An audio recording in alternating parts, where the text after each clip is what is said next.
Тайғанақ тағдыр. Әдетім бойынша туысқандарымды іздеп бару үшін Ошқа қарай жүретін таксиді іздеп шықтым. Менен басқа да бір қыз отыр екен. Жүргізуші тағы адамдар келгенше ана жерде отыра тұрыңыздар деп өзі кетіп қалды. Әлгі қызға қарап, қызым сен қай жерге барасың деп сұрадым.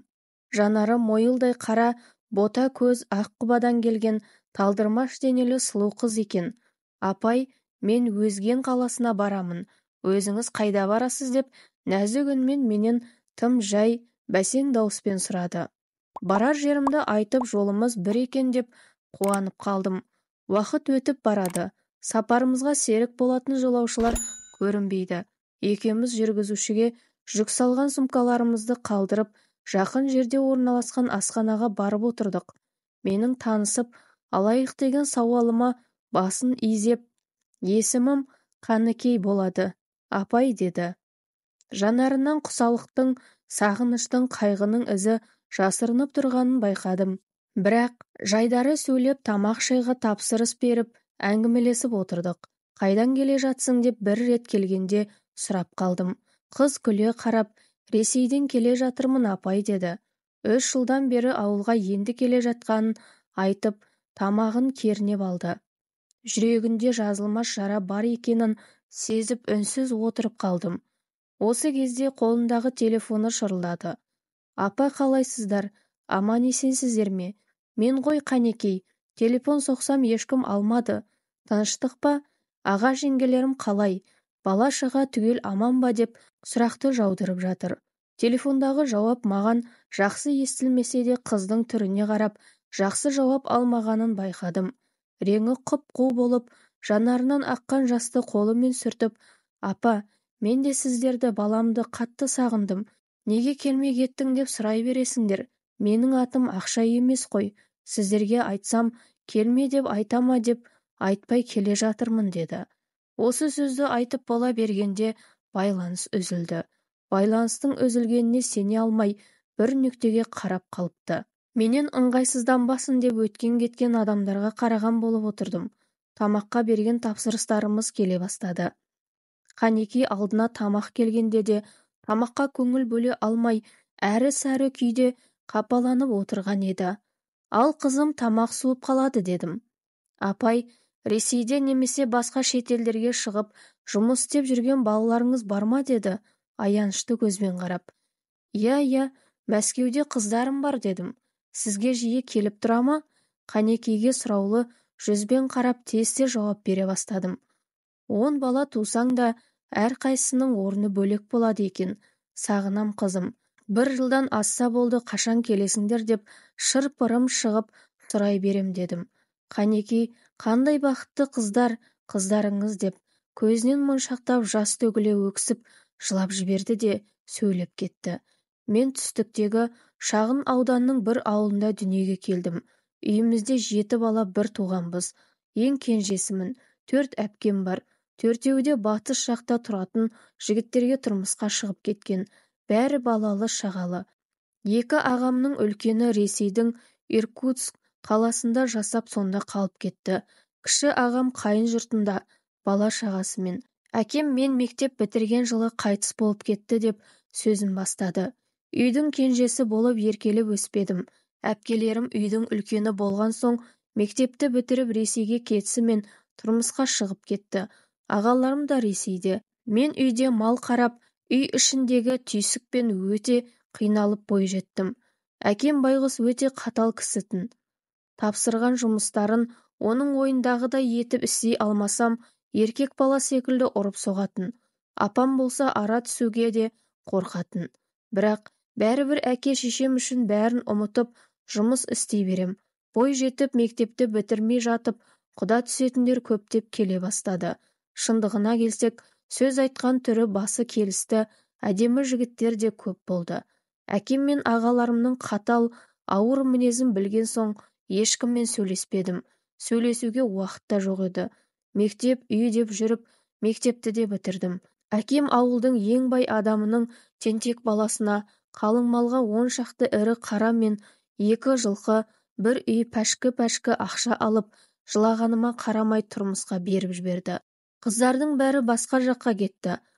Сен өзіміздің ауылда қаласың деп, өзімнен 10 жас үлкен, 2 рет үйленген бандитке ұқсаған біреуге басымды байлап берді де жіберді. Менің сор маңдайым сол күйеуге ұзатқан күні-ақ сорлаған екен. О тоба, мені күйеуге ұзатқан күні әке-шешем мен туған-туыстарыма тойдың зор қуанышы болса, ал мен үшін тозаққа қарай бастаған алғашқы қадамым екенін білгенде жоқпын.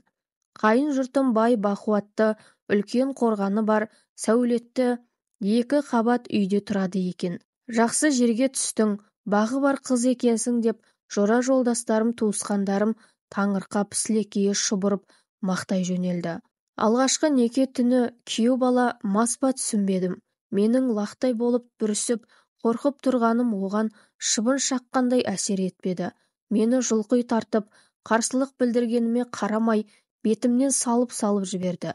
Мен сені байлығыма сатып алғам, сенің емес менің айтқаныммен боласың. Болмаса өз обалың өзіңе, үйіңе кете бересің деді. Тағдырымның талқандалғанын біліп, көз жасыма ерік беріп өксіп жыладым. Сөйтіп мен адам шыдағысыз зорлық көрсеткен еріммен еріксіз жасайтын болдым. 3 қыз 1 ұл екен күйеуім. Жалғыз ұл және байдың ерке ұлы. Менің барым да жоғым да қызықтырмаған. Өзі қалауы бойынша жүріп тұратын адамға басым байланып, ботадай боздап тағдырыма, өміріме, мені сол тағдырға түсірген мал-мүлікке, ақшаға айырбастаған әке-шешеме наразы болдым. Шешем байлар мен құда болдым деп кеудесін көкке көтеріп жүрді. Қызым жақсы жер екен, дыбысыңды шығармай жүр деп құлағыма құйып кетті. Әкемнің қаһарлы көз қарасы мен қашып барсам жұмсара қоймайтынын білемін. Амал жоқ, тісімді тісіме басып, күйеуім оралады деген үмітпен жасап жүрдім. Баласының мінезін біле ме, мені үйренсіп кетсін деп, қайнатам мен қайненем маған мүсіркей қараған болады. Мас десең мас емес, сау десең сау емес. Күйеуім шайқатылып, теңселіп келсе үшеулеп төсегіне әрең жатқызамыз. Таң атқанша бас салып төбелеп ұрып тастайды ма деп қорқып төсектің шетіне қисайып ұйықтап аламын. Арадан тозақтан бетер болып 3 ай өтті. Шешем төркіндетеміз деп шақырғанда еркіндікке шығатын тордағы құстай ерекше қуандым. Сенесіз бе? Деп маған жанары суланған сұлу көзімен бұрылып қарады.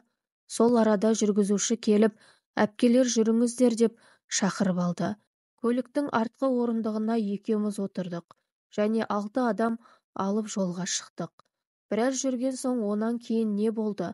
Үйіңе барып әке-шешеңе болған уақиғаны айттың ба деп сұрадым. Ой, әке-шешемнің маған көңіл бөлуге уақыттары болған жоқ. Қонақтарымен әлек болды. Жеңгеме сыбырлап 1-2 күн қалуға рұқсат сұраттым. Күйеу бала келгенде жоқ. Себебі 1 ай шамасында үйге де келмеген. Қайын жұртым мақұлдасып мені қалдырып кетті. Мен өз үйімде тозақтан шыққандай рахат күй кештім. Ертесіне әкем үйде жоқ кезде шешеме төкпей шашпай болған уақиғаны түгін қалдырмай жылап тұрып айтып берсем, шыбын шаққандай әсер етпеді. Тыныш, әкең естісе екеумізді де қосып сабайды деп сыбырлады. 2-3 күннен кейін қайнатам келіп ертіп алып кетті. Бойыма біткен 3 айлық бала бар екенін балалығым шығар жеңгейден есіттім. Өзімді айнаның алдына келіп қарап тұрып, мөлдіреген сұлу жүзімді көріп, өксіп жыладым. Бағың жанбаса, сұлулықтың құны 1 тиын екенін білдім. Күйеуіме көрші қолаң, туысқан дос-жарандары, келіншегің періштедей сұлу, бағың бар бала екенсің десетін. Мұның сұлулығы маған 1 тиын. Мен сүйген қыздар бұдан сұлу. Бұл бір колхоздың қызы, жүре берсін дейтін. Төркінімнен келіп мен босанғанда күйеуім үйге 3 рет келіп кетті. Мен әйелі ретінде қайда жүрсіз, үйге келмей дегенімді білем. Тепкілеп ұрып тастады мені. Қайненем мені арашалап алып шығып кетті. Босанған күнім де сол күні болды. Айыма жетер-жетпей толғатып қалдым. Күйеуім меніменен ісі де жоқ. Машинаға отырды да басы ауған жаққа кетіп қалды. Қайнатам мен енеме жаным ашиды. Бас білмейтін баласын жалғыз деп қараған сайын безбүйрек тасбауыр тәкаппар болғаны үшін ақыл айтса оларға да жеп қоятындай итше ырылдап тұратын. Ақылға қонымды әңгіме айтқанын көрмеппін. Ауруханада мен балпиған ер бала тудым. Баламды бауырыма басып туу бөлімінен шығып келдім. Күйеуімнен хабар жоқ. Балам 3 айлық болғанда күйеуім келді. Бала туғаным жөнінде білмейді де. Күн бата баламды ата-енемнің бөлмесінен алып біздің бөлмеге кірдім. Шырқырап жылаған баланы емізбек болып жатқанымда ұйқымды бұздың деп ұрып-соғып баламменен қоса үйден сыртқа шығарып жіберді. Баланың шырылдаған үнін естіп енем шықты. Мен жылап жібердім. Әкемнің үйіне жеткізіп салыңдар. Балаңыз тынышталғанда келемін дедім. Кешкі сағат 10-да жетіп келдік. Әке-шешем екеуі 7 түнде келген бізге қарап таңғалысты. Мен тұтанып кеттім. Жылап та айтып та жатырмын. Бетімнің таза жері жоқ. Денемдегі көгерген жерлерді, беті басымды көрген әкем басын шайқап ызаланып тұрды. Бірақ енем де мен де қылдай кінә жоқ екенін айтып, жылап баласына кінә артып өксіп тұрды. Сол түні баламнан да ажырап қалатынымды білгенде басқа жаққа кетіп қалған болар едім. Әкем қолымнан баланы жұлып алып, енеме ұстатты да шығып кетіңдер деді. Қайын енемнің емшек емген баланы аяп құда-құдағи дегеніне де менің шырылдап жылағаныма да құлақ салмады әкем. Сол заматта менің тағдырымды шешіп қойған әкем мені жетелеп әкеп басқа бөлмеге қамап қойды. Байғұс балам ұйықтаған күйі енемнің қолында кетті. Менің нәзіктігім, сұлулығым маған опа берген жоқ. Көз алдымда баламнан да тірідей айырылдым. Төсімнің ауырғаны жанға батып, қатты қиналдым. Ақыры сүтім тартылып кетті. 1 айдан кейін әкем мен де ауырып жатырмын, маған да ақша салып тұратын бол деп Ресейдегі ағама хат жөнелтті. Ұшаққа билет алғалы шығып бара жатқанымда әкем босағадан аттап жатып сүрініп құлап түсті. Сонымен әкем де өзіне келе алмады. 2 күннен кейін әкем де қайтыс болды. 1 айдың ішінде бірінен тірідей, бірінен өлідей айырылу маған қатты әсер етті. Әкемнің 40 өткесін мен де ауруханаға жатып қалдым. 1 ай дегенде есімді жиып үйге қайттым. Тірі адам бәрін көреді екен. Қай жерде болса да әкем маған Асқар таудай қорғаным болғанын енді білдім. Ауырып, жүрегім сыздап, баламның да хабарсыз кеткені жүрегіме пышақ болып қадалып, жаныма батып кетті. Апай деп жылап жатыр. Жан дүнием сыздап, ішімнен де сыртымнан да өрттей шарпығандай болды. Ішім жалындап күйіп, бір орнымда тұра алмай қалдым. Әкем марқұмның нұры өшкен, әлсіз көз қарасы мені жіпсіз байлап тұрғандай. Әке, жаман қызыңды кешір, менің уайымды көтере алмай, қан қысымыңыз көтеріліп, көз жұмдыңыз. Әкеу деп жылап алам. Апамдар маған ағынан жарылып әңгіме айтпайды. Бір нәрсе айту керек сияқты. Қайғақ тағдырымды ма? Менің кеуден ажырап келіп, әкем соны қайғырып, ауылға басшы болып басқарып жүргенде, өзінің қызы мынадай тиянақсыз болғанына намыстанып, бәрін ішіне жұтып жүріп өлгенін айтпақ па? Жансыздатқан сұрақтарыма жауап таппай, аласұрып, толғанып жүнжіп кеттім. Қолынан іс келмейтін тиянақсыз екенмін деп жарық дүниеге келгеніме өзімнің басқалардан айрықша керексіздей сезіндім. Мұндай кезде жаныңда сырлас адамның болғаны жақсы екен. Ең болмаса ішкі мұңымды айтып, ауырым жеңілдеп аз да болса жаныма сеп болар ма еді. Бір күні таң енді ағарып келе жатқанда үйдің дарбазасын біреудің өші бардай тақылдатып, ағамның атын атап шақырған дауысы шықты. Мен ұйқым келмей таң ағарысымен сыртта жүрген едім. Барып қарасам, ер кісі кеп тұр екен. Ағаң үйде ме? Қанекей бар ма? Деді. Мен таңырқап қарап тұрып қалдым да, мен қанекеймін дедім. Ол кісі машинаға қарап қолын бұлғағанда, мәшинеден кішкентай сәби көтерген әйел шығып, маған жақындады. Мен жаялыққа ораулы сәби менің балам екенін танып қалдым. Әлгі әйел де сасқалақтап баламды ұстата бере мұңайып, қалайсың қызым, жақсысың ба?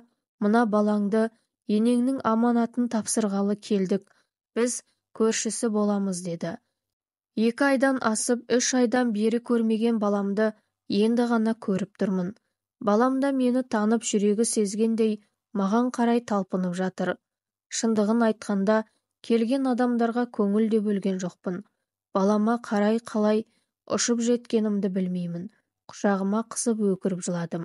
Балам тарылып, өсіп қалғандай көрінді маған. Анасы екенімді сезгендей, бетіме қарап көздері алайып күліп қояды. Байғұс балам. Осы кезде дарбазаға ағам да кеп қалған еді. Құда, қандай жақсысыңдар ма?